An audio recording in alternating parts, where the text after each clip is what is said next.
স্বাগত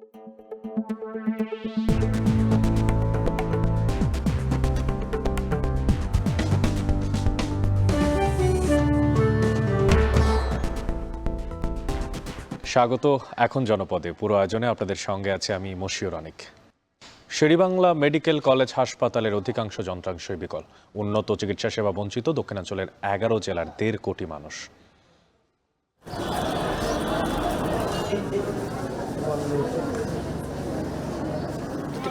ভালো থাকতো, তো মনে করেন 10 থেকে 15 মিনিট ভিতরে আমাদের হয়ে যেত। তো ফ্যাকো মেশিন আমাদের প্রায় 1 বছর যাবত নষ্ট আছে। তো আমরা অনেকবারই আমরা সরকারকে জানিয়ে দিচ্ছি, গরিব রোগী যারা একদম বিনা খরচায় বিনা টাকায় তারা করে যেতে পারতো অপারেশনগুলো, কারণ বাহিরে কিন্তু এটা অনেক ব্যয়বহুল। মেশিনটি যদি মেরামত করা হয় এবং যদি আরেকটি মেশিন আমাদেরকে সরবরাহ করা হয় আধুনিক মেশিন, তাহলে আমাদের রোগীরা উপকৃত হবে। সংবাদের পরবর্তী অংশে এ নিয়ে থাকছে বিস্তারিত।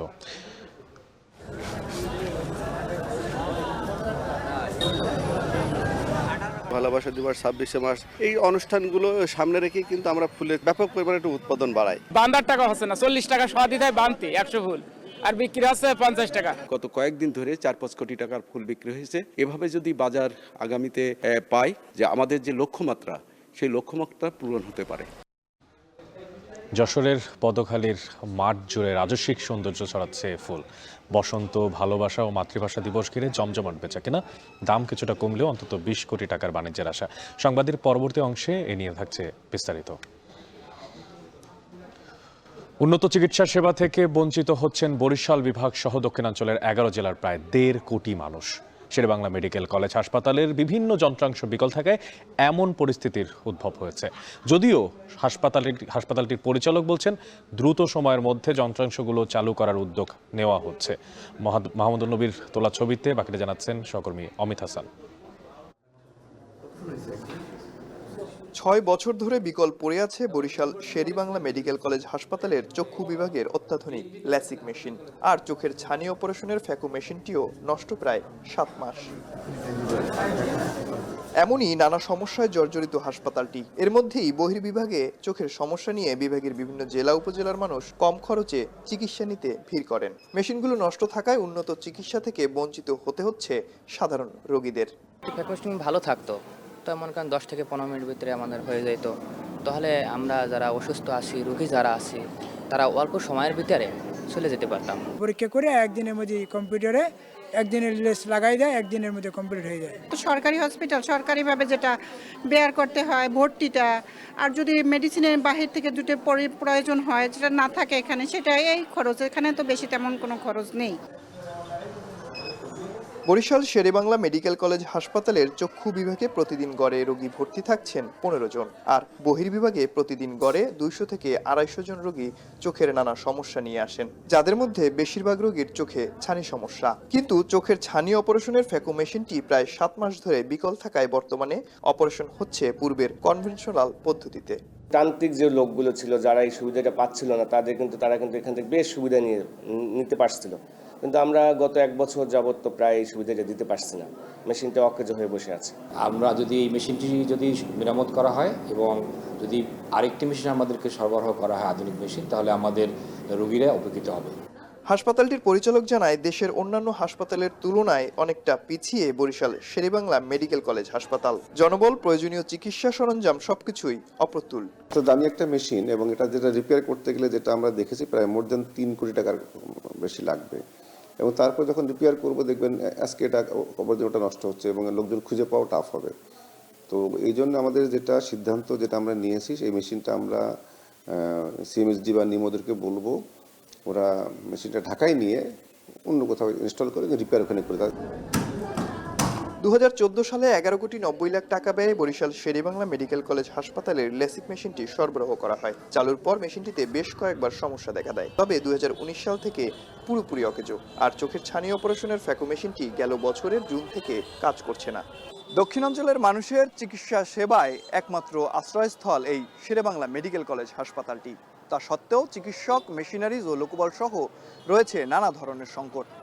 এসব সংকট দূর করা গেলে চোখের চিকিৎসা সেবা আরও উন্নত করা সম্ভব বলে মনে করছেন সংশ্লিষ্টরা। অমিত হাসান, এখন বরিশাল। দর্শক, গাজীপুরের রাজবাড়ী মাঠে অনুষ্ঠিত হবে শহীদ কাশেমের দ্বিতীয় জানাজার নামাজ।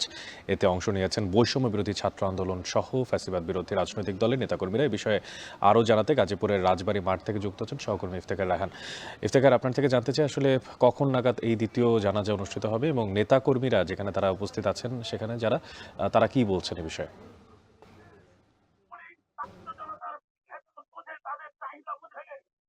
অনেক আর কিছুক্ষণ পরেই শহীদ কাশেমের যে দ্বিতীয় জানাজার নামাজ সেটি কিন্তু এই রাজবাড়ী মাঠে অনুষ্ঠিত হবে। ইতিমধ্যে এখানে যে শহীদ কাশেমের যে মরদেহবাহী যে ভ্যান যে অ্যাম্বুলেন্সটি সেটি কিন্তু এই রাজবাড়ী মাঠে এসে উপস্থিত হয়েছে এবং জানাজার নামাজে অংশ নিতে বৈষম্য বিরোধী ছাত্র আন্দোলন, জাতীয় নাগরিক কমিটি সহ ফ্যাসিবাদ বিরোধী বিভিন্ন যে রাজনৈতিক সংগঠনগুলো রয়েছে সেই সংগঠনের নেতাকর্মীরা এই জানাজার নামাজে অংশ নিতে এই রাজবাড়ী মাঠে এসে উপস্থিত হয়েছেন এবং এই মুহূর্তে এখানে যারা বিভিন্ন রাজনৈতিক দলের নেতাকর্মী রয়েছেন তারা শহীদ কাশেমের মৃত্যুর জন্য যারা দায়ী সেই আওয়ামী লীগের যে আকম মোজাম্মেল হকের যে অনুসারীরা রয়েছে তাদের শাস্তির দাবি জানিয়েছেন। পাশাপাশি তারা বলছেন যে আওয়ামী লীগের যারা বড় বড় রাঘব বোয়াল রয়েছে যারা তারা হয়তো পালিয়ে গেছেন কিন্তু তারা অনেকেই বিদেশে বসে এই দেশে যে আইন শৃঙ্খলা যে পরিস্থিতি কিংবা দেশের যে সার্বিক পরিস্থিতি সেটিকে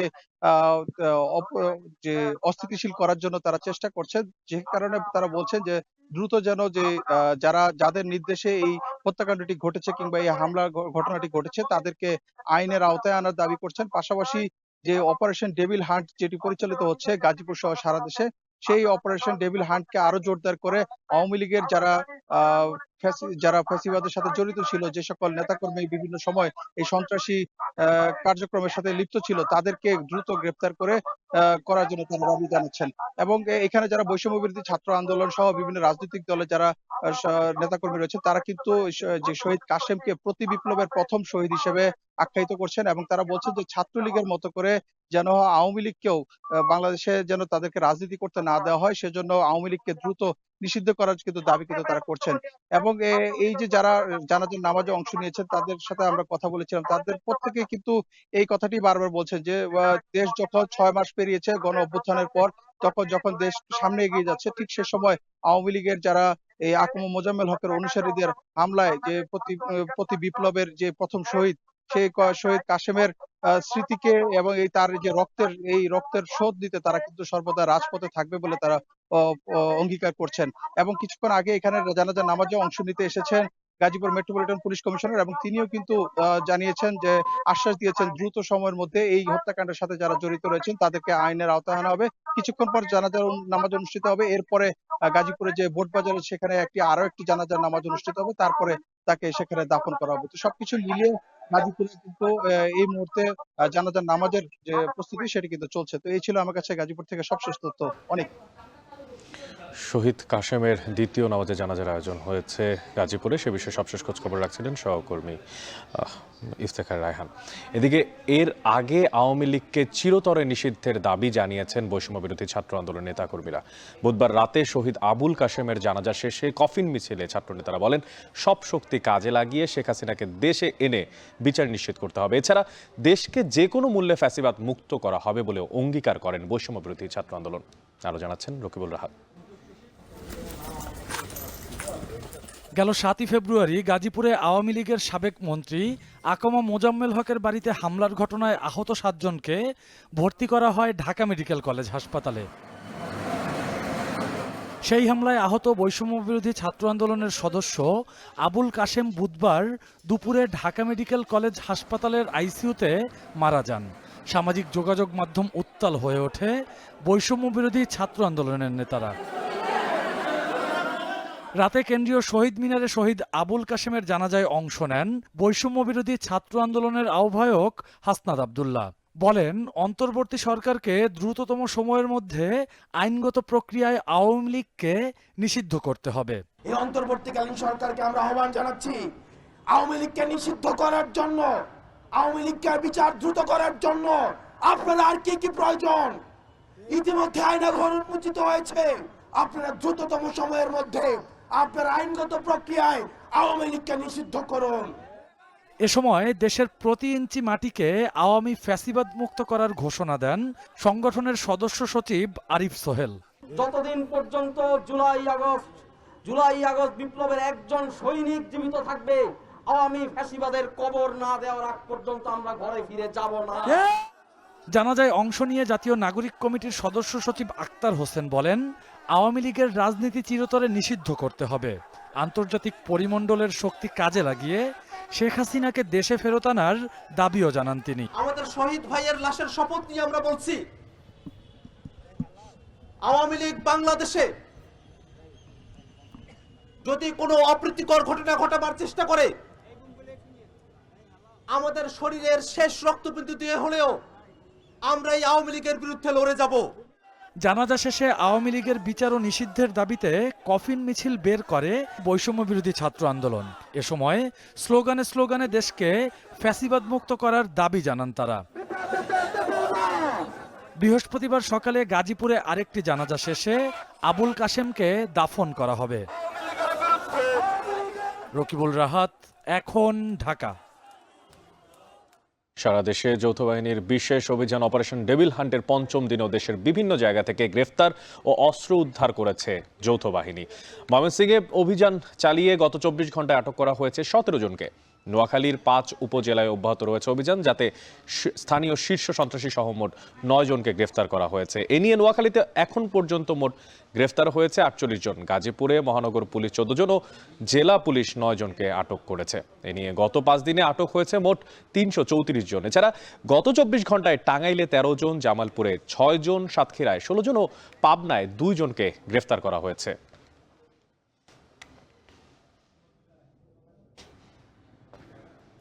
দর্শক, জানাচ্ছিলাম অপারেশন ডেভিল হান্টের কথা। এবার অপারেশন ডেভিল হান্টের অংশ হিসেবে নোয়াখালী জুড়ে চলছে যৌথ বাহিনীর অভিযান। এ নিয়ে বিস্তারিত জানাতে এই মুহূর্তে আমাদের সঙ্গে যুক্ত হচ্ছেন সহকর্মী নাসিম শুভ। নাসিম শুভ, আপনার থেকে একটু জানতে চাই যে এখন পর্যন্ত নোয়াখালীতে কয়জনকে গ্রেফতার করা হয়েছে এবং অভিযান তো চলছে, তো এই সার্বিক পরিস্থিতি নিয়ে সেখানকার প্রশাসনই বা কি বলছে?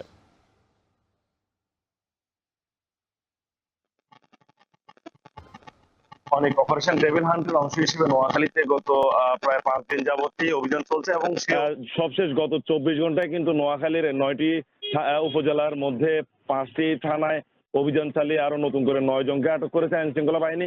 তো সব মিলিয়ে এখন পর্যন্ত তাদের অভিযান চলছে। নোয়াখালীর 9টি উপজেলার মধ্যে 8টি উপজেলা যেগুলো স্থলভাগে রয়েছে, সেই 8টি উপজেলায় সেনাবাহিনী এবং পুলিশ যৌথভাবে অভিযান চালাচ্ছে। বাকি একটি যে বিচ্ছিন্ন দ্বীপ উপজেলা রয়েছে হাতিয়ার, সেখানে নৌবাহিনী, কোস্টগার্ড, নৌ পুলিশের সমন্বয়ে এবং পুলিশের সমন্বয়ে কিন্তু অভিযান চলছে। তো হাতিয়াতে শুরু থেকে অভিযানটি সবচেয়ে বেশি জোরদার করা হয়েছে।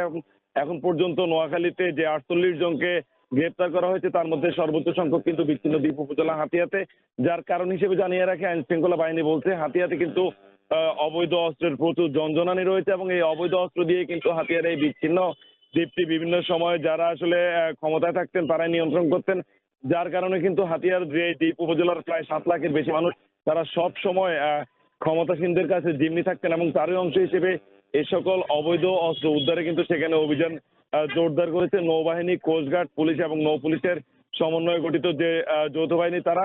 তো হাতিয়াতে অভিযান চালাতে গিয়ে কিন্তু ইতোমধ্যে যৌথ বাহিনীর উপরে যে সন্ত্রাসীরা রয়েছে তারা কিন্তু হামলার ঘটনা ঘটেছে, ককটেল বিস্ফোরণ এবং গোলাগুলির ঘটনা ঘটেছে।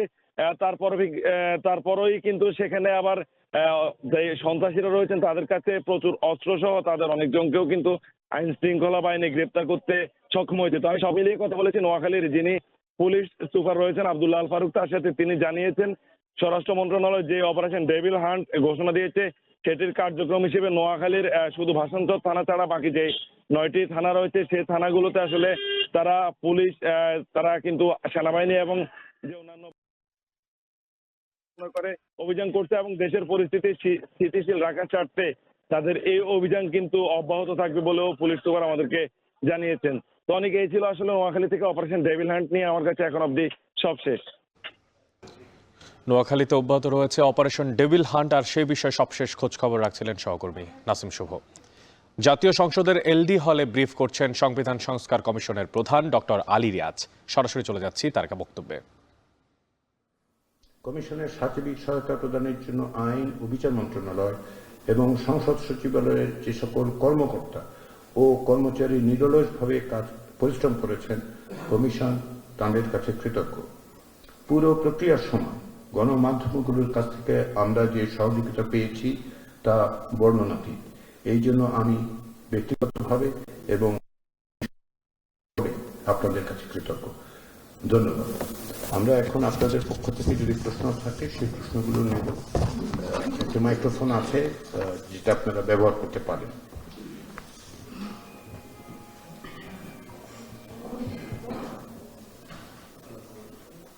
জি স্যার, আসসালামু আলাইকুম। আমার নাম কাজী সোহাগ, আমি আপনার সামনে স্যার বাংলাদেশ প্রতিদিন পত্রিকার সিনিয়র রিপোর্টার। আমার দুইটা প্রশ্ন আছে। একটা হচ্ছে এনসিসি নিয়ে। আপনারা এনসিসি গঠনের পরামর্শ দিয়েছেন এবং সেটার বিশ্লেষণ করতে গিয়ে বলেছে 8টা দেশের উদাহরণ দিয়েছেন, বলেছেন যে এইসব দেশ বিভিন্নভাবে এই এনসিসির আইডিয়াটা নিয়েছে। আমার প্রশ্নটা হচ্ছে আপনারা যে এনসিসি গঠনের পরামর্শটা দিয়েছেন রাষ্ট্রপতির নেতৃত্বে, এইটা কি একেবারে নতুন আইডিয়া না এটা অন্য কোনো দেশ? জাতীয় সংসদের এলডি হলে ব্রিফ করছেন সংবিধান সংস্কার কমিশনের প্রধান ডক্টর আলী রিয়াজ। সরাসরি যুক্ত ছিলাম সেখান থেকে। বরিশালে শুরু হয়েছে টিসিবির পণ্য বিক্রি কার্যক্রম। সিটি কর্পোরেশনের 30টি ওয়ার্ডে দেয়া হচ্ছে এসব পণ্য। এ নিয়ে বিস্তারিত জানাতে যুক্ত হচ্ছেন সহকর্মী ফেরদাউস সোহাগ। সোহাগ, আপনার কাছে চলে যেতে চাচ্ছি, আপনি একটু জানাবেন যে এই যে টিসিবির পণ্য বিতরণ করা হচ্ছে, এতে করে আসলে যারা সুবিধাভোগী তাদের মন্তব্য কি, আর কতগুলো সুবিধাভোগী মানুষদেরকে আসলে এই পণ্যগুলো দেওয়া সম্ভব হচ্ছে, কি বলছেন সকলে?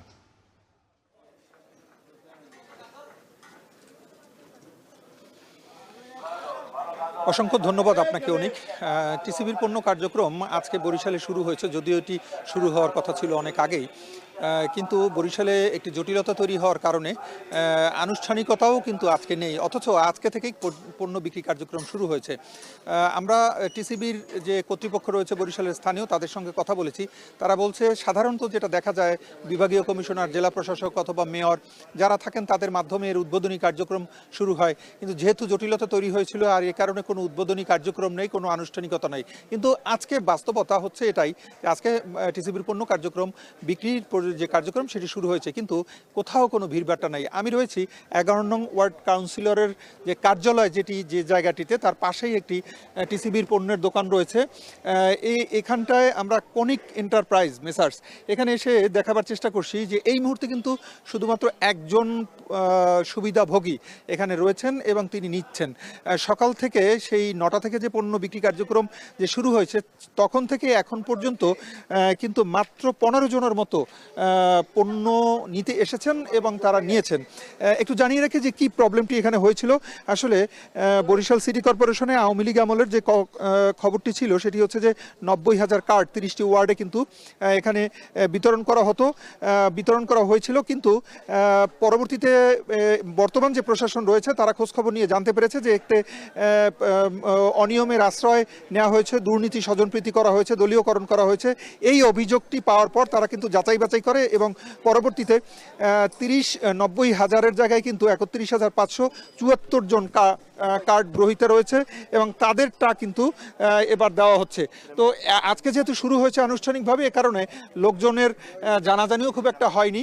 আর স্মার্ট কার্ড দেওয়ার কারণে কিন্তু স্মার্ট কার্ডের একটা ওটিপির বিষয় থাকে, সেই ওটিপির কারণে আগে অনেকেই দেখা যেত যে মোবাইল নিয়ে আসতো না, এখান থেকে পণ্য নিয়ে নিত, কিন্তু এখন মোবাইল নিয়ে আসতে হবে। যারা এসেছিল তারা অনেকেই মোবাইল নিয়ে আসে না এবং ওটিপির বিষয়টি তাদের কাছে বোধগম্য না, অনেকেই রয়েছেন অশিক্ষিত। এসব কারণে কিন্তু পণ্য বিক্রির যে কার্যক্রম তাতে আগে যেভাবে গতি ছিল এরকম গতি নেই, ভিড়ভাট্টাও নাই।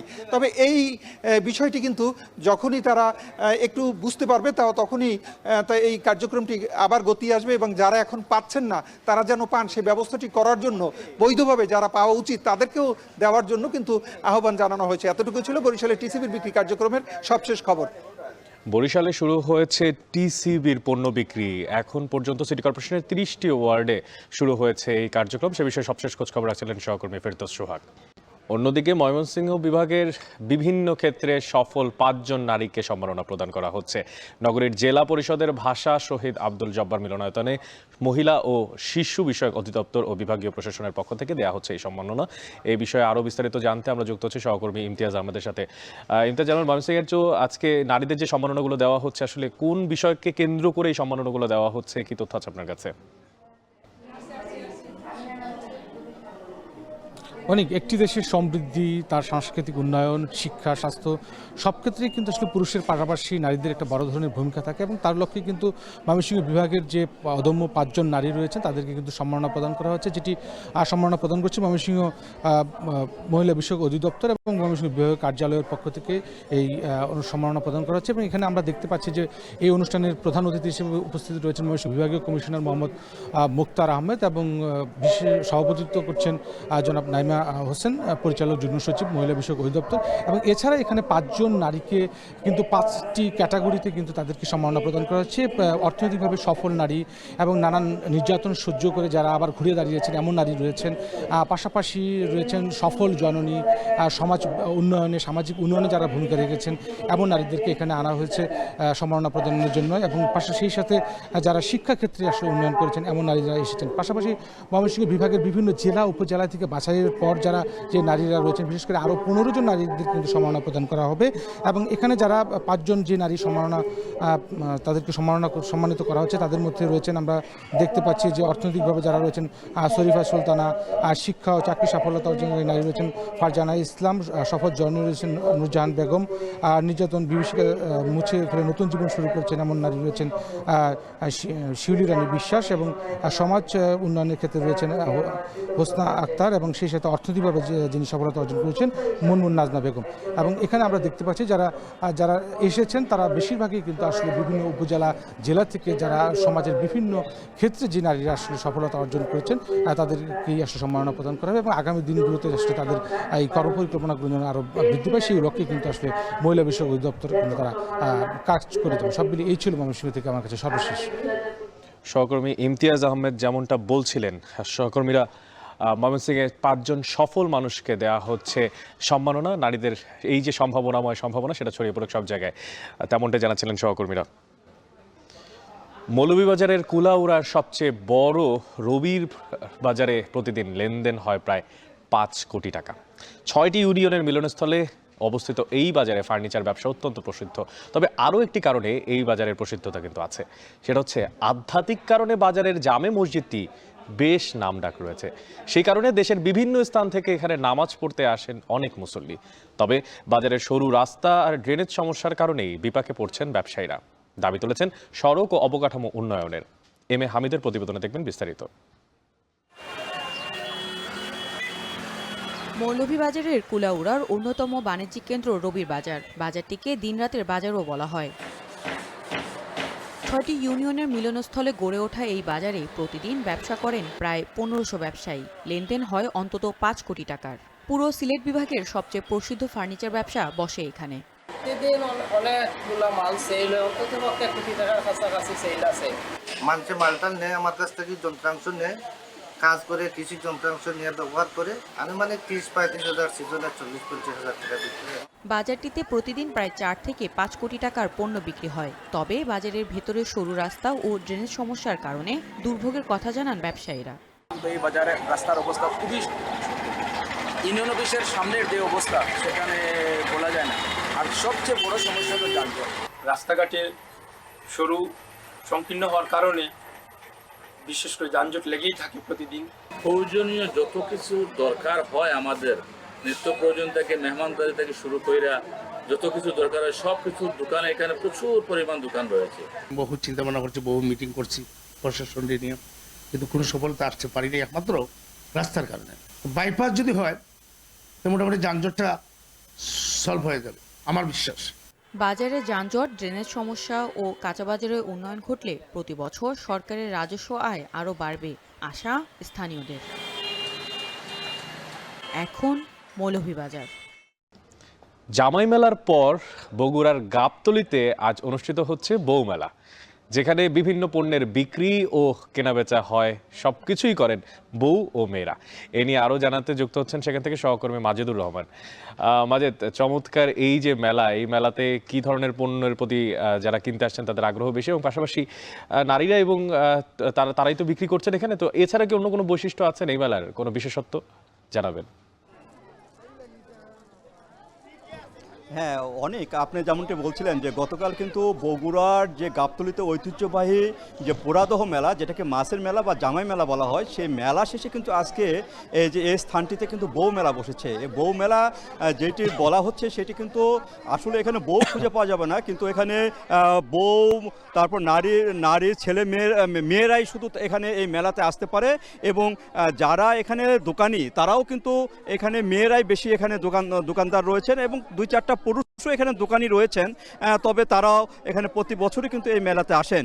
আপনি দেখতে পাচ্ছেন যে এই পোড়াদহর পাশে যে গ্রামটা মহিষাবান গ্রাম, এই গ্রামে কিন্তু প্রচুর পরিমাণে নারীরা কিন্তু এখানে আপনারা দেখতে পাচ্ছেন এই মেলাতে আসছে। বিশেষ করে তারা এখানে যে কসমেটিক্সের যে জিনিসগুলো রয়েছে সেই জিনিসগুলো তারা কিনতে এখানে আসেন। এবং গতকালে যে মাছ মেলা, যেটি বিভিন্ন ধরনের মেলা ছিল, সেখানে কিন্তু পুরুষের আধিক্য ছিল অনেক বেশি, ফলে সেখানে মেয়েরা কিন্তু যেতেই পারতেন না। সেই আলোকেই কিন্তু এই এলাকার যুব সমাজরা তারা মনে করেছেন যে এখানে নারীদের একটা সুযোগ করে দেওয়া দরকার, এবং সেই সুযোগ করে দিতেই কিন্তু আজ থেকে প্রায় 100-150 বছর পূর্বের থেকেই কিন্তু এই মেলাটা তারা আয়োজন করে থাকেন, এবং প্রতি বছরই কিন্তু এই পোড়াদহর মেলার পরের দিনই কিন্তু এই বউ মেলাটা অনুষ্ঠিত হয়। আর এই মেলাতে আমরা দেখতে পেয়েছি যে এখানে ঢাকা এবং দূর দূরান্ত থেকে যে জেলাগুলো রয়েছে সেই জেলাগুলোর যারা আত্মীয় স্বজন এই গ্রামে রয়েছে, আশেপাশে গ্রামে রয়েছে, সেই গ্রামগুলোতে তারা আসেন, বেড়াতে আসেন, তারা আত্মীয়তা করেন, এবং পরে কিন্তু এই মেলাটা তারা উপভোগ করেন, এবং এই মেলাতে তারা বিভিন্ন জিনিস কিন্তু একদম নির্বিঘ্নে কেনাকাটা করেন, তারপরে বাড়িতে ফিরে যান এবং আত্মীয়দের সাথে আত্মীয়তা করেন। তো এইভাবে কিন্তু এই মেলাটা হয়ে আসছে। তো এইভাবে এই মেলাটা চলছে, এবং এই মেলাটা চলবে দিনব্যাপী। তো এই ছিল অনেক আমার কাছে বগুড়ার এই গাবতলী থেকে বউ মেলার সর্বশেষ। বগুড়ায় চলছে বউ মেলা, সে বিষয়ে সবশেষ খোঁজখবর রাখছিলেন সহকর্মী মাজেদুর রহমান। বসন্ত এসে গেছে, সাথে এসেছে বিশ্ব ভালোবাসা দিবস, আর তার কিছুদিন পরেই আসছে আন্তর্জাতিক মাতৃভাষা দিবস। এই 3টি দিবসকে সামনে রেখে জমজমাট ফুলের রাজধানী খ্যাত যশোরের গদখালি। বাজার ধরতে দম ফেলার ফুরসত নেই ফুল চাষিদের, তবে বাজারে সরবরাহ বেশি থাকায় এবার ফুলের দাম কিছুটা কম বলছেন চাষিরা। যদিও বিভিন্ন দিবস ঘিরে অন্তত 20 কোটি টাকার ফুল বিক্রির আশা করছেন ব্যবসায়ীরা। রিপন হোসেনের তথ্যে এনামুল হকের ছবিতে দেখবেন বিস্তারিত।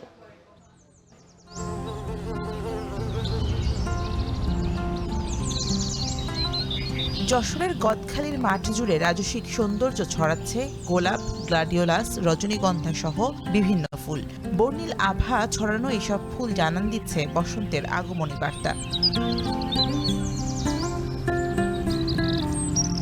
ফুলের রাজধানী খ্যাত ঝিকরগাছার গদখালি অঞ্চলে বছর জুড়ে ফুলের চাষ হলেও ডিসেম্বর থেকে এপ্রিল পর্যন্ত এই 5 মাস ভরা মৌসুম। আসন্ন এই মৌসুমের বাজার ধরতে তাই দম ফেলার ফুরসত নেই চাষিদের।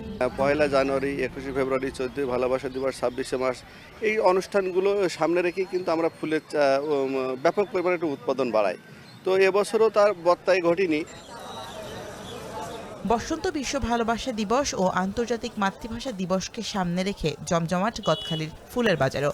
ভোরের আলো ফুটতেই বাহারি ফুলে ভরে ওঠে যশোর বেনাপোল মহাসড়কের পাশের এই গদখালির বাজার। তবে এবছর হঠাৎ করে গরম পড়ায় বাগানগুলোতে একসঙ্গে ফুটেছে বেশিরভাগ ফুল, ফলে বাজারে বেড়েছে যোগান, যাতে গোলাপ, গ্লাডিওলাস, রজনীগন্ধা, জারবেরা, চন্দ্রমল্লিকা সহ বেশিরভাগ ফুলের দাম আগের বছরের তুলনায় কমেছে। বাজারে বর্তমানে প্রতি 1000 গাঁদা বিক্রি হচ্ছে 200 থেকে 400 টাকায়, যা গত বছরে ছিল 400 থেকে 500 টাকা। গোলাপ বিক্রি হচ্ছে প্রতি পিস 5 থেকে 10 টাকায়, যা গত বছর ছিল 20 থেকে 30 টাকা।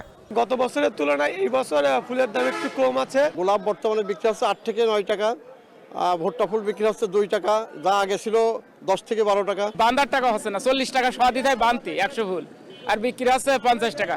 গাঁদা এই সময় বিক্রি হয় 600 টাকা, 700 টাকা হাজার, এবার বিক্রি হচ্ছে মাত্র 250, 300 টাকা, 200 টাকা হাজার। চাষিরা বলছেন এবছর ফুলের উৎপাদন ভালো হলেও আবহাওয়া ও রাজনৈতিক প্রেক্ষাপট সহ বিভিন্ন কারণে দাম কমায় ক্ষতির মুখে তারা।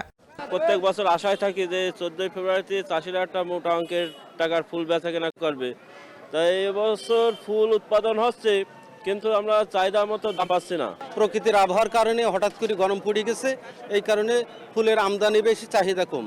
এবার রোদটা পড়ছে, গরম পড়ে গেছে, দেন এইগুলো ফুলগুলো ফুটে গেছে বেশি।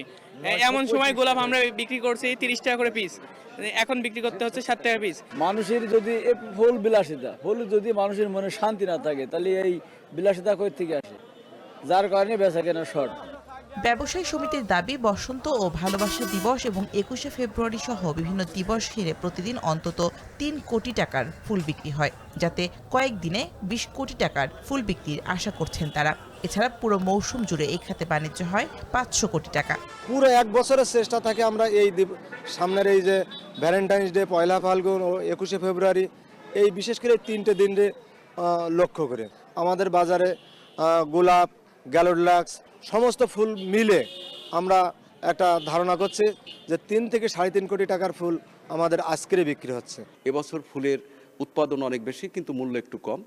তারপরেও বিভিন্ন অকেশনকে সামনে রেখে আমরা বিগত দিনে একটা লক্ষ্যমাত্রা দিয়েছিলাম। গত কয়েকদিন ধরে ৪-৫ কোটি টাকার ফুল বিক্রি হয়েছে। এভাবে যদি বাজার আগামীতে পাই তাহলে আমি ভাবছি যে আমাদের যে লক্ষ্যমাত্রা সেই লক্ষ্যমাত্রা পূরণ হতে পারে। বিশেষ দিবসটিকে ঘিরে প্রায় ৭০% ফুলের যোগান হয় গদখালি থেকে। কৃষি বিভাগের তথ্য মতে যশোরে প্রায় ৬০০ হেক্টর জমিতে বাণিজ্যিকভাবে ১৩ ধরনের ফুলের চাষ হয়। এখন যশোর। শেক্সপিয়ার বলেছিলেন, ফুলকে তুমি যে নামেই ডাকো না কেন সে সুবাস ছড়াবেই। এই যেমন ধরুন, একদিন পরেই পহেলা ফাল্গুন, আর সাথে আসছে ভালোবাসা দিবস। একদিকে দুটো এই চমৎকার দিবস, আর তার পাশাপাশি কিছুদিন পরেই শ্রদ্ধা ভরে আমরা স্মরণ করব আন্তর্জাতিক মাতৃভাষা দিবসকে। এই ৩টি দিবস, 2টি দিনকে আলাদা করে স্মরণ করে রাখতে ব্যস্ততা বাড়ছে দেশের ফুলের বাজারে। চাহিদাও বেড়েছে কয়েকগুণ। শুধু ফেব্রুয়ারি মাসেই ২.৫ কোটি টাকার ফুল বিক্রির আশা করছেন মানিকগঞ্জের চাষিরা। আসাদ জামান জানাবেন বাকিটা। মানিকগঞ্জের সিঙ্গারের ফোর্ডনগর দক্ষিণপাড়া গ্রামের বাবুল হোসেন 18 বছর আগে মাত্র 2 বিঘা জমি নিয়ে শুরু করেছিলেন ফুল চাষ। এখন 25 বিঘা জমিতে চাষ করছেন গোলাপ, চন্দ্রমল্লিকা, জিপসি ফুল। এতে একদিকে যেমন স্বাবলম্বী হয়েছেন, তেমনি কর্মসংস্থান তৈরি করেছেন আরও অনেকের। প্রতি মাসে আমার 6 থেকে 7 লক্ষ টাকা খরচ হয়। সবাইকে দিয়ে টিয়ে মোটামুটি আমিও ভালোই চলতে পারি। বাবুলের মতোই বাণিজ্যিকভাবে ফুল চাষ করছেন উপজেলার 20 থেকে 25 জন কৃষক। এবার জয়মন্টপ, ধল্লা, শায়েস্তা ও তালেবপুর ইউনিয়নের 20 হেক্টর জমিতে হয়েছে নানা জাতের ফুলের আবাদ। রাজধানী কাছে হওয়ায় পরিবহন খরচ কম ও সহজে বিক্রির সুবিধায় ভালো দাম পাওয়ার আশা বাগানীদের। যেটা ক্যাপের মাল ওটা বেচতেছি মানে 40 থেকে 50 টাকা, আর ক্যাপ ছাড়া গুনি 30 টাকা পিস মানে রেগুলার বেচতেছি। যে আমার 2 থেকে 2.5 লাখ টাকা এরকম ভাবে খরচ হয়েছে, আর 5 থেকে 6 লাখ টাকা এরকম ভাবে বিক্রি করা যায়। সামনে 3টা দিবস আছে। 3টা দিবসের ভিতরে যদি ইন্ডিয়া থেকে বা চায়না থেকে ফুলগুলো না আসে তাহলে আমরা একটু লাভবান হতে পারব। উপজেলা কৃষি বিভাগ বলছে, এবার ফলন ও দাম ভালো থাকায় কৃষকরা ফুল চাষে লাভবান হচ্ছেন। ভালোবাসা দিবস, পয়লা ফাল্গুন, 21শে ফেব্রুয়ারি এবং 26শে মার্চ, এই উপলক্ষে কৃষকরা এখন মাঠে অনেক ব্যস্ত সময় পার করতেছে। আশা করি যে সিঙ্গার থেকে এই যে 3টা দিবস ও অন্যান্য বারের মধ্যে সিঙ্গার থেকে 2 থেকে 2.5 কোটি টাকার মতো ফুল বিক্রি হবে। অন্যান্য ফসলের পাশাপাশি সিঙ্গারে দ্রুত জনপ্রিয় হয়ে উঠছে বাণিজ্যিক ফুল চাষ। বাজার স্থিতিশীল থাকলে শুধু ফেব্রুয়ারি মাসেই 2.5 কোটি টাকার ফুল বিক্রির আশা চাষিদের। আসাদ জামান, এখন, মানিকগঞ্জ। দর্শক, শেষ করছি এখন জনপদে। এখন টেলিভিশন ওয়েবসাইটে দেখতে ভিজিট করুন www.ekhon.tv।